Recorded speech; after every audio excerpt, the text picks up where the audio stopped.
What's up, everybody? Welcome to episode number 30 of... Literally 30. We're on like season 3 of the Death Mountain podcast. I don't think that means season 3. It doesn't. But anyways, welcome to episode number 30 of the Death Mountain podcast. We're bringing to you actually legitimately just gaming news today. The gaming special. Yeah, it's the nobody cares about the current tech news, but there's a lot of gaming news, and we could barely pack it all in. Death Mountain gaming special. I mean, we're 2 weeks. Somebody write a tune to that. We're 2 weeks before E3, and we're already like. People are just burying us with gaming news.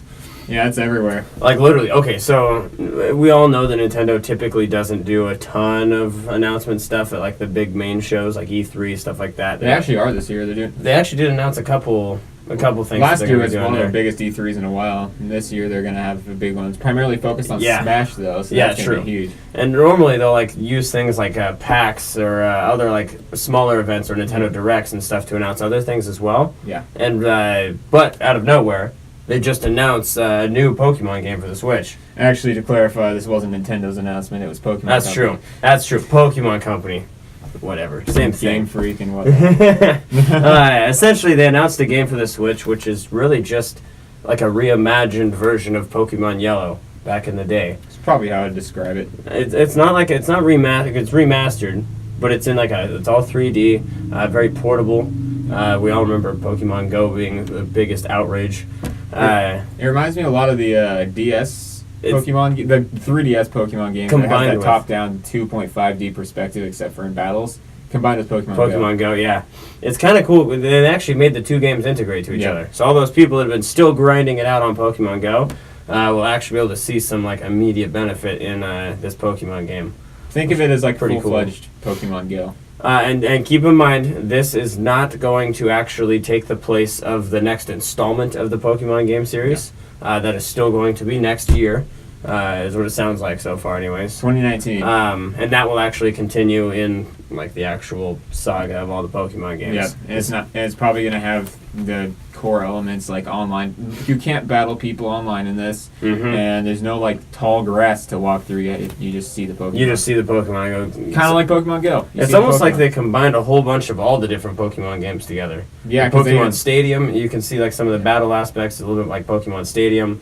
You can throw the Pokeballs. Yeah, they created a controller for the like a Joy-Con controller shaped like a Pokeball. I don't think it's a Joy-Con. It's not a Joy-Con. It's that's the connected Pokemon Switch and Pokemon Go. Yeah, exactly. It's pretty cool. Yeah. But you can actually like catch Pokemon by like holding his Pokeball and then like hitting the button and throwing it, and it actually makes noise, and it's actually pretty cool. Check out if you actually have the moment. Check out the trailer because it's pretty sweet. But it's definitely going to give us something to do on the Switch, especially if all those people out there that collected every single one of those Korok seeds in Zelda. I know some. I don't. I can't do it. It's way too hard. Too stressful. Yeah, that's intense. But it's going to give us something to play, which will be actually really cool, especially for those people that have been playing Pokemon games. You know what else we have to play at the end of this year? Smash Bros. Metroid Prime 4. I'm excited for Metroid Prime 4. He doesn't really care about Metroid. Not a Metroid, dude. Metroid Prime is Smash Bros. Amazing. Sorry. Apologize. Wow. Get him off this show. Eliminate me from another episode. So this is actually gearing up to be a pretty sweet year for the Switch, and just for Nintendo in general and the Pokemon Company. But we'll see more at E3. E3, we've got PAX West. What other PAX ones do we have coming up? Is East right now? East already happened. I think South already happened too.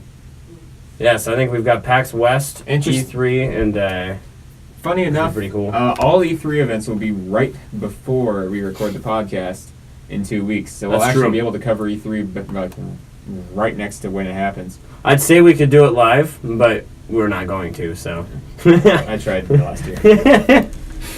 Yeah, it's a difficult thing. There's so much news too, but that'll be pretty cool. So we'll keep you guys updated as we get more information on this, because this is like fresh, hot off the press, and it's gonna be pretty sweet. From when we recorded this, by the time you guys watch this, it'll probably be old news, and I will mention back to playing Fortnite. If you guys are curious on when we record these, we usually record these about 5 days prior. So 4 days. Wednesday, Thursday, Friday, correct. All right, math. Math is hard. Yeah, we don't do math here at Death Mountain Productions. So this is the other cool thing I want to point out. I said it was comparable to Pokemon Yellow back in the day, where you actually had that Pikachu, like a really plump-looking Pikachu, follow you around everywhere, and it hated you at first, and then it loves you in the end. Did we forget to talk about this? Yeah, it's literally just right in my face.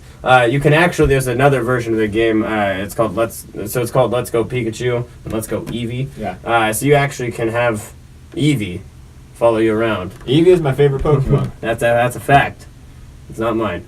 I might buy it just because of that. I'm going to buy it just because it looks like a sweet game just to play around. I might even bring back some, you made a comment earlier, I might bring back some players to the Pokemon Go scene too. It's true. Just by releasing a game on the Switch, they might literally rekindle like a flame for another game. Because people that really want to build up in this game, they'll just whip out their phone and get Pokemon. Yeah, exactly. They don't have to have other people to encourage them to do it now. They just do it to play this game. I think it's genius from Nintendo. Like, they're literally reviving a game and creating a new game. I hope they continue to patch it and update it too. True, they could kind of make that like one of those living, breathing world games that they just continue to evolve alongside Pokemon Go. I wish it was like a mass online sort of thing. Like, everyone was online. Like you could still battle and stuff like that. We don't know everything about it yet. True. We could figure out more. They could add more. All I know is that online battles aren't going to happen. Correct. Yes. Which wouldn't happen in Pokemon Go anyways. That's also true. So yeah, so that's that. So we'll see. Actually, what we'll do, we're gonna create a poll on our Twitter account. So go follow our Twitter account and everything. Let us know. We'll put the tweet out there for the poll whether or not you would prefer Let's Go Pikachu yep. or Let's Go Eevee. Let us know which one you guys are the most excited for. I will say that the Eevee voice sounds terrible. Yeah. I hate the Eevee. But I'm on the Pikachu team, and he's on the Eevee team. So go out there. We'll get the tweet out there. Actually, probably before the actual podcast airs, so you guys will have no clue what the heck's going on. I usually set them to end right when the podcast goes up. Yep, so there you go. So get out there, vote. All right, let's move on. I was going to say, we haven't had Pokemon for a while. On a completely different change of course. We're talking about war. World War II. Battlefield 5. My favorite shooter game. Featuring Pokemon. No, I'm kidding. Okay. Featuring Pokemon. And it's not coming to the Switch. I'll comes with right a Pokeball controller. Oh, boy. People play like every game with Guitar Hero controllers still. That's so you can capture your enemies. Anyways, Battlefield 5. This is going to be interesting. It's like Battlefield 1 was quite similar to Battlefield 4, except it was World War 1. True. Battlefield 5 is going to be quite a bit different. For one, no loot boxes, no premium pass. And I'm pretty sure a lot of that is in response to how bad they messed up Star Wars Battlefront. Because it's the same guys. Yep, EA and DICE, actually, same developer, too. Yeah, it's true. Yeah, these guys are they're in a brutal hole. Exact same team. Yeah, Disney, I think, put so much pressure on that they're just like, they should probably just make sure we not screw up. Especially because Star Wars Battlefront 2 really kind of slowed down in sales at that point. Yeah. So, like, every store had it half off, and they still weren't selling. Anyways, this isn't Star Wars. This is Battlefield. And they have finally listened to their fans. What's the catch? Cosmetics. So basically, they'll just sell cosmetics outside of loot boxes as microtransactions, but they'll also have an in-game currency to get them, and they'll also have some available through in-game play. It's going to be very similar to like games like that are on Steam, like Counter-Strike and stuff like that, where there's not like actual packs. Counter-Strike is loot boxes. That's true. That they do the loot box. This really is kind of a more unique approach. It is going to be interesting. A little more classic, because everything does loot boxes now. I'm curious how that'll work, because like at least on the PC you can have like the Steam Marketplace for stuff, because this is on PS4 and Xbox. Of course we're going to get on the Xbox, but of course. I mean, why wouldn't you? Yeah, Xbox One X. So I'm curious to see if they'll be able to like do like in Rocket League, like trading and stuff like that. That'd be kind of cool. They usually don't do that. They should. It'd be awesome. It'd be kind of cool. But anyways, yeah. So cosmetics is the main reason, and so the multiplayer is going to be about the same kind of thing. In Love, they're going to have Conquest, Team Deathmatch, Domination is what we're hearing about mainly. Those three modes are returning. I do not like Team Deathmatch in Battlefield, but I love Conquest. So I like Team Deathmatch to a point, but Conquest is dumb. I hate Team Deathmatch. Actually, I like in Call of Duty. Anyways, it's not Call of Duty. This is Battlefield, and they're bringing back operations in a mode called Grand Operations. It takes place over 4 game days, which each day representing a new phase. I'm actually going to read off this because it's quite descriptive. Phase 1 is a paratrooper invasion of Rotterdam. Then the main invasion force arrives in Phase 2, and then a desperate fight for objectives In the Ruined Streets is the third phase, and the fourth is a fight to the death, last man standing style, where players only have one life and a very limited amount of ammo, and the first team to eliminate all the enemy soldiers wins. So it's kind of like Battle Royale. They actually said this wasn't the Battle Royale mode, and that could be actually added later, a Battle Royale to Battlefield. That's true. But this is just Operations taken to a whole new level. And I kind of liked Operations the first one and played a lot, but this actually sounds like a really cool mode. It's pretty sweet. So, the article that you were reading as well, it also says like this is going to be absolute game spectator gold. Oh yeah. I could totally see that. That would be something that'd be cool to watch. Like something that's like not the traditional, I'm just going to queue up and watch people just team deathmatch. It's kind of funny because Battlefield's like one of the only shooters that hasn't really gone into esports. Yeah, exactly. There really aren't Battlefield. And they're always known as like one of the most realistic and like real life shooters. So it's going to be pretty cool. Yeah. Oh, the other cool thing, it's all your personal preference here. Something that's going to be new to Battlefield 5 is female characters. Females. Whether or not that's a good thing to you or a bad thing, I don't know. We're open to it here. Like, we couldn't care less. Cool. As long as it doesn't affect the gameplay. Bingo. And it doesn't really affect the story, and they're trying to like force stuff into World War, force too much into World War II. Like they can alter it a little bit. Battlefield isn't really known for being extremely realistic and like historically accurate. It's very close, but a lot of people are in like uproar just with the whole hashtag not like Battlefield. And with the way that with the way that's like the whole like feminism into transitioning into video games has like gone as of late. To put it like more conservatively, sometimes they seem to like put it on a little heavy. Just to like get the point across or to like focus their own political agendas or anything like that. So what we're hoping for is that like they include it, they give you the option, cool, but maintaining the integrity of Battlefield games like the way that we know and love. Like, so what if you play as a female? That's cool, but keep it Battlefield. Of course. Keep it 100. I mean, we'll never really notice it anyways. I mean, Far Cry was kind of cool. Oh, was that what you were going to say? I wasn't talking about Far Cry. Because Far Cry sort of did the little, like, making jabs at political stuff, and they did that well. So I'm hoping that they don't just be like, make a terrible game. So we'll see. Yeah. They actually talked about so many details, so I'm going to kind of skim through stuff. There is, like, a more scarcity-focused element now, though, to where they actually, like, that you start with, like, less ammo and grenades and stuff, and you can actually pick stuff up scavenger Call of Duty style from everyone else now, as well as try to get supplies from supports on the team, so it's more team-focused. Co-op is making a return, kind of. Yeah. Like Battlefield 3 had a co-op mode called Combined Arms, so basically it's like single-player stuff like that, and you can team up with 3 other people and do that, and rewards carry over to the multiplayer aspect. So you can even get like those cosmetics. Then the single-player campaign, I'm not going to talk about that much because they still call it the same thing, war stories. Same thing as Battlefield 1 mainly. Yeah, just bringing it back. Fighters to tell the story. I really like it. That's awesome. It's a lot better than Battlefield 4's. Battlefield 1's campaign. Oh, no, for sure. Battlefield 4's campaign was so Battlefield 4's multiplayer was a lot of fun. Yeah. But compared to the newer Battlefield 1, that campaign was solid. But, yeah, there's just a ton of news on Battlefield. Yeah, and then there's limited time events called Tides of War where it'll happen like about 2 to 3 months every time, and it'll just keep going through World War II. So it's a living, breathing game. And then progression, and we talked about that, no loot boxes. So, yeah, we really have so many details on Battlefield. So apparently you can build stuff now too, kind of like Fortnite style. But will we see it on the Switch? No. Probably not. But it says it in the article. Will it be on the Switch? And it says no. Most likely no. Battlefield 3 was supposed to come to the Wii U at first. I saw that official announcement back in E3. Then it got canceled. They've gotten Call of Duty games to Nintendo consoles, so let's see if we can get a Battlefield game. That'd be pretty cool. That's true. Portable Battlefield? That'd be awesome. Man, there's so many details on this, but we gave you all the main stuff. If you want to know more, go look it up if you're really interested in Battlefield. But if not, I hope that we could give you the best details we could and the best discussion we could on Battlefield, because that's what we are all about here at Death Mountain Productions. Boom, yeah. All right. Anyways, we're going to move on because we got another huge story. Yeah, this one's actually near and dear to us.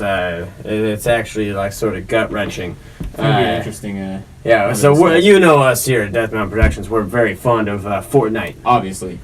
We've got Tyler here. Playing every day and every night. Tyler's always filling us in on the latest. Yeah, except the last time that we gave a shout out to him and said he was at the gym. Yeah, that was not the case. He just got tired from work and went home and slept. So instead of coming here to view, or not view, but to like speak to all of you guys, yeah, he was just like, I'm just going to go and go to bed, so.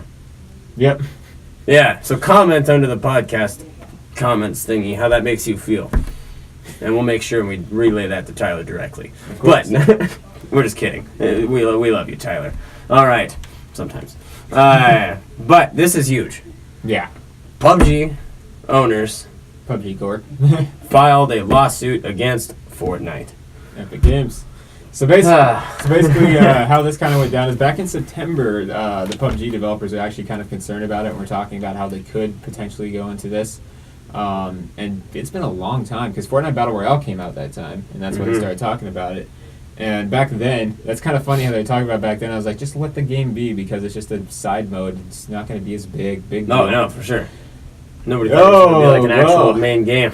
Well, the thing that really set them off, I'm pretty sure, and I think I saw it somewhere, is that Fortnite is stealing PUBG's identity basically by not like copying PUBG entirely, but just the fact that people see Fortnite as what defined Battle Royale now. Nope, instead correct. of PUBG.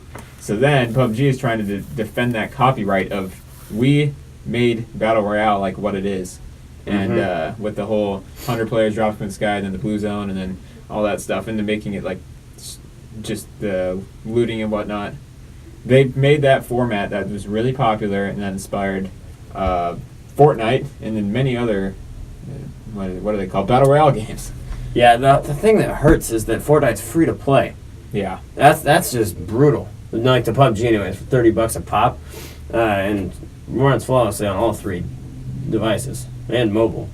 Yes, like it works Fortnite's great incredibly on well optimized, but Epic Games is very good at optimization. And the Epic Games have been around forever. Like so is the other guys have been working for quite a while now, but still, Epic Games, they're on the top of their game. Bluehole is a developer that like nobody heard of until PUBG. Yeah, and then it was just a bunch of guys that had worked on other independent projects. Yep.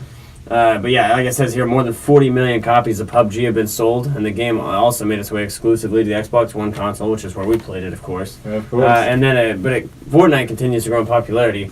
It's made nearly $300 million in the month of April alone, which is just nuts. Both games are on the mobile platforms, of course, yada, yada, yada. So we'll see how that continues to play out. But it's just, they're just so popular. Yeah, and some of the things that were mentioned too about this whole lawsuit is that previously, back in like September, when they were talking about it, is that they had concerns about like the UI of Fortnite, which is kind of similar, mainly in the menu. The gameplay, yeah, like again, 100 players drop in Blue Zone. Well, they call it the Storm because the nice thing is they did take some of the elements from the Fortnite Save the World and kind of kept it themed around that. Correct. Which is why the building was in there. If the building was not in there, I'm pretty sure this would have a lot better chance. Oh, this game would be going. Yeah, that'd be unfortunate for everyone.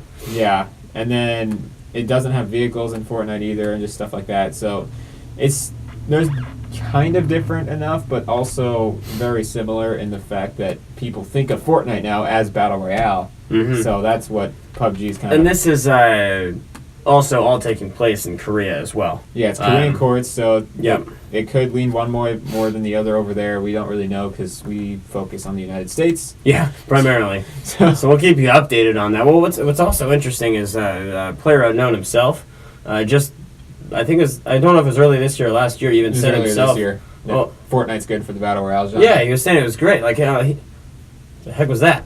Yeah, see, PlayerUnknown is not PUBG Corp. What's that beeping? It's your laptop. Is it? Weird. I keep telling him his laptop's loud, but he doesn't. He refuses to believe me. Mine is dead silent, and all I can hear is his.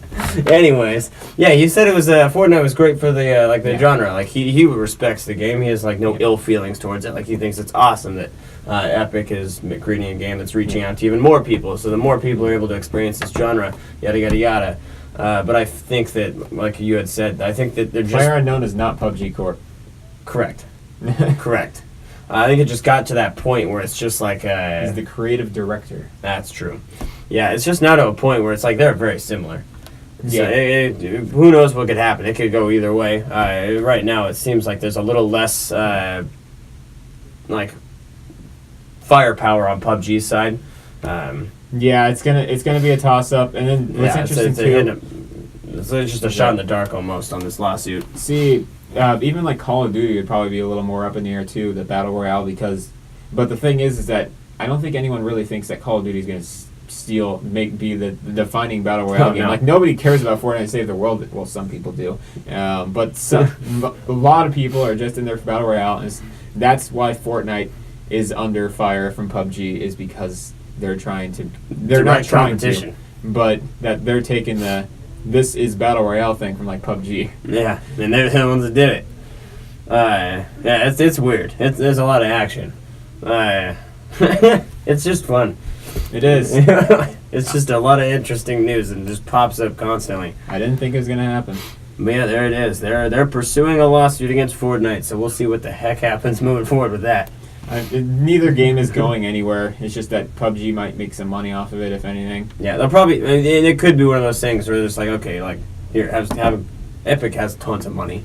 And here's have some. Look at that, $300 million just in April. Like here, give them 1 month's worth of their dues and tell them to move on. Like it's not like it's a huge deal, but it's the principle. Yep. That's pretty much it anymore. So that's pretty much it for the tech news, though. Or not tech news, game news for us. Gaming news, man, that was so much, and we even skimmed some of that. Like we crammed that. I'm telling you though, seriously, if you're really interested in Battlefield, there's a ton more details. So I'm talking a ton. Go check that out. Like when I was looking through it before I came on here, and when I was watching the live stream, it's just like so much. So yeah. Anyways, we're gonna close out now. Yeah, take it away. All right. Like the video if you liked it. Dislike it if you thought it sucked. Leave a comment if you want to, because of Tyler or because of the content, or because really anything.